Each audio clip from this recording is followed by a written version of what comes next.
মাশরাফি দৌড়চ্ছে, ট্রেন ছুটতেছে, মাশরাফি দৌড়চ্ছে, ট্রেন ছুটতেছে। এই সময় উপর থেকে টাইটেল আস্তে আস্তে করে নামিয়ে আসবে। বাংলা সিনেমা এটা কোনোদিন হয় নাই। হ্যাঁ, উপর থেকে টাইটেল আসবে, সেটা আমার পছন্দ হলো না। কি করছেন আপনি? এই আইডিয়া পালি মানুষ লুইফে নেবে, আর আপনি এটা কি করছেন? আপনি তো মাশরাফিকে নিয়ে আসার কথা ছিল, কই মাশরাফি কই? আপনি তো নিয়ে আসতে পারলেন না। 10,000 টাকাও দিলাম, সেই টাকা কোথায় কি করলেন সেটাও আমি জানি না। তা যাই হোক, আপনি গল্পটা শুরু করেন, দেখি গল্প শুনে কি। ভাই, এই ছবির শুরুটা হবে একদম ধুমধারাক্কা, বুঝতে পারছেন? কোনো গতানুগতিক বাংলা সিনেমা শুরু এরকম ভাবে হয়নি কোনোদিন, আর হবিও না। মাশরাফি বোলার, আমরা শুরু করবো ওর পা দিয়ে। মাশরাফি দৌড়চ্ছে, পা গুলো ফলো করতেই থাকবে ক্যামেরা। তারপরে ও বল অ্যাকশন করে মারবে, ছুড়ে দেবে। ওই বল জোরে গিয়ে উইকেটে পড়বে, একটা করে উইকেট পড়বে, গ্যালারি থেকে তালি তালি, কাউরে কিন্তু দেখা যাবে না। এইভাবে 2-3 বার এই অ্যাকশনটা দেখায় আবার মাশরাফিরে বোলিং মার্কে ফিরায় নিয়ে যাব। ওখান থেকে সে ঝড়ের গতিতে দৌড়াতে থাকবে। এই সময় আমরা দেখাবো একটা ট্রেন ঝড়ের গতিতে ছুটতেছে, মাশরাফি দৌড়চ্ছে, ট্রেন ছুটতেছে, মাশরাফি দৌড়চ্ছে, ট্রেন ছুটতেছে। এই সময় উপর থেকে টাইটেল আস্তে আস্তে করে নামিয়ে আসবে। বাংলা সিনেমা এটা কোনোদিন হয় নাই। হ্যাঁ, উপর থেকে টাইটেল আসবে, সেটা আমার পছন্দ হলো না।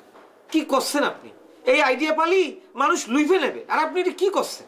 এবার আপনি ওই ছবির শেষ অংশ বলুন। শেষ অংশটা হচ্ছে, ও তো নায়িকা শাহানুর, মাশরাফির নায়িকা হবি, তো ও তো অনুপ্রেরণা দিবি মাশরাফিরে আন্তর্জাতিক মানের বলার হতি। ওরে আমি মাইরে ফেলবো। ওরে মাইরে ফেললে আশেপাশে থেকে চতুর্দিক থেকে লোক ছুটে ওর মরদেহর দিকে দৌড়ে আসবে, হাতে ফুল নিয়ে কান্তি কান্তি। এরা দৌড়ে এসে নায়িকার মরদেহ কান্দে তুলে নিবে, তারপরে আস্তে আস্তে কবরস্থানের দিকে আগাতে থাকবে। সন্ধ্যার সময় তখন এন্ড টাইটেল উঠতে থাকবে। আপনি ছবি বানাবেন মাশরাফিকে দিয়ে, আর মৃত্যু ঘোষণা করলেন নায়িকা দিয়ে। এইটা আমার ভালো লাগেনি জিনিসটি। আমার মনে হয় না আরও ভাবা উচিত আপনার। আপনি ভাবুন, ভেবে চিন্তে আপনি আবার আসুন। শানু, এখানে বোধহয় আর ছবি বানানো হবে না। এখানকার পরিস্থিতি আগের মতো মনে হচ্ছে না, কিছু একটা ঘটিছে এখানে মনে হচ্ছে। চলো উঠি। শুনেন, এই সিনেমায় আমি নায়িকা হতে পারি কি আর না পারি, এই সিনেমার নায়িকা মরে গেলে মানুষ কান্দুক আর না কান্দুক সেটা বড় কথা না। আমার বড় কথা হচ্ছে আপনাকে এই সিনেমা বানাতে হবে। আমি দেখতে চাই আপনি এই সিনেমা বড় একজন পরিচালক হয়েছেন, বুঝতে পারিছেন? আর এসব সিনেমা বানাতে আসলে অনেক ধরনের ঝড়ঝাপটা অনেক কিছু আসবে, কিন্তু তাতে আপনার ভেঙে পড়ে চলবে না, আপনাকে সামনে আগা যেতে হবে। ভাই আমি আজকে উঠি, হ্যাঁ 2 দিন পরে আসবানি, আবার নতুন করে গল্প সাজায় আপনার সাথে আবার বসবানি। আচ্ছা, ঠিক আছে।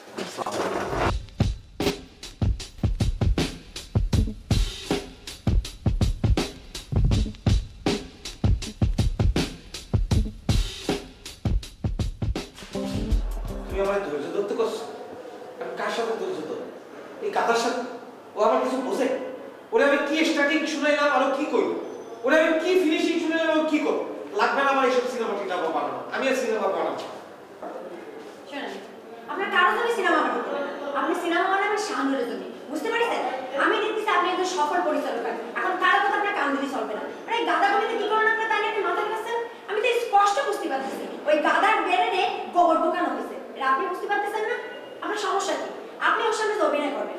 আপনারা যদি কেউ মুরগি বানাও মুরগি বানাবেন, যদি কেউ হ্যাঁ মুরগি ছাও বানাবেন হ্যাঁ ছাও বানাবো, যদি কেউ মুরগি ছাও বানানো লাগবে না ছাগল বানাও, আপনি কেমন তাও বানাবো।